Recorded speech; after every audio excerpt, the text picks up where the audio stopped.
Wrestling fans, we're here at Renegade Rampage, and I am standing next to none other than the king. I'm talking about Jerry Lawler. Jerry, thanks for joining us here on WrestleVision. My pleasure, Scott. Good to be here. And I understand. I've been hearing a lot about your guys' show now. This thing may go network. It may go nationwide. It may be. It may become a part of SmackDown or Raw. I'm hearing. Is that true? We need a commentator, so I mean a play-by-play guy. I was joking. That's not true. Come on, Scott. No, come on. No, really, it's a pleasure to be on here. It's a pleasure to be in the Hudson Valley area. This is a great area. I love it up here. We got some matches going on behind us back there on the ball field, and it's just an all-around good day. Your career spans decades. Obviously, you're well known for the King of Memphis. Very memorable match. King of Wrestling. Memorable matches. I mean, basically who's who has stopped through there. Talk about some of your most memorable matches or feuds that you had down in Memphis. Well, you know, that is something that I'm really proud of. A lot of the people around the country don't necessarily know so much about the history of Memphis wrestling. Memphis, Tennessee, before wrestling went nationwide on cable, there were I think a little over 30 wrestling companies around the country, and everything was territorialized or regionalized, and Memphis was one of those little regions or territories down that encompassed Tennessee and Kentucky and Alabama and Arkansas and Mississippi, and we promoted wrestling down there on a weekly basis. Every Monday night at the Mid-South Coliseum in Memphis, Tennessee, we still hold a consecutive sellout record, even beat Elvis's sellout record at the Mid-South Coliseum in Memphis. 11,500 people packed in there every Monday night.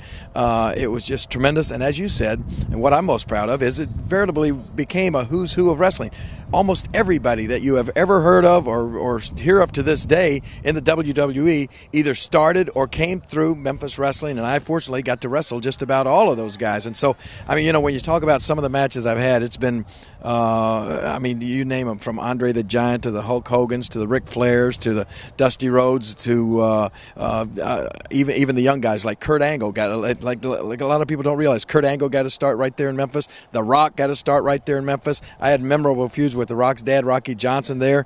It goes back over a period, the wrestling there, even when I was a kid going to the matches, there has about a 50-year history of some of the best wrestling ever in Memphis. And as a matter of fact, it's still going to this day. I still go back and produce and wrestle on a live wrestling show every Saturday morning in Memphis, and it's probably, I dare say, the only other live TV wrestling that goes on around the country other than the WWE. I had the chance to talk to Jimmy Hart last month, and Jimmy credits you with getting him into the wrestling business. You guys have been friends for a long time. Tell me what it was like, working with Jimmy. He was a thorn in your side for much of your career, trying to bring men in, trying to take you out, but he could never do it. How was it to work with Jimmy Hart? Well, you know, it was like I liken it to the old movie Frankenstein. I was sort of like Jimmy Hart's creator, and then later on he kind of turned on the creation turned on the creator there. What happened, Jimmy Hart and I went to the same high school in Memphis, Treadwell High School. He was about 4 years ahead of me, and when Jimmy was in high school, or just graduated from high school, he became part of a band called the Gentrys that had a hit record called Keep On Dancing that you still hear on the oldies station to this day, and it sold about 5 million records. And so all of a sudden, here's this guy from my high school, well, there's 4 guys or 5 guys from my high school, were on the charts. They were all over television. They were the biggest stars in the country. They even knocked the Beatles off the charts at the time. Then years later, after I went on, got into wrestling, I happened to look out in the crowd one day, and I realized, I said, wait a minute, I think I know that guy. Sitting on the front row of ringside, I said, that's Jimmy Hart. That's the guy from the Gentrys. And so after the show, we talked and everything, and this band was still playing at a little nightclub, a little place called the Levy Lounge in Memphis, and he invited me to come by and see the guys play. So I went by, and it was, it was kind of sad, actually. Poor Jimmy, there's like 40 or 50 people in the place, and he's up there singing, Keep On Dancing.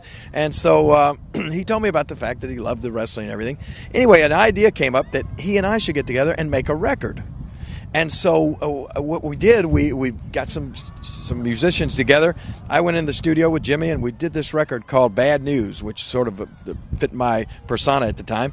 We released the record, and that's how Jimmy and I really got to working together again. One thing led to another, and I thought, he's so enthusiastic, so energetic, and great personality, and all this sort of thing. And I said, Jimmy, you might not be bad in the wrestling business, but I didn't want to, I didn't think he would ever give up the music business. But man, he jumped at the chance. We went on. I made him my manager. We went on. We ruled wrestling all around the Tennessee area there for a long, long time.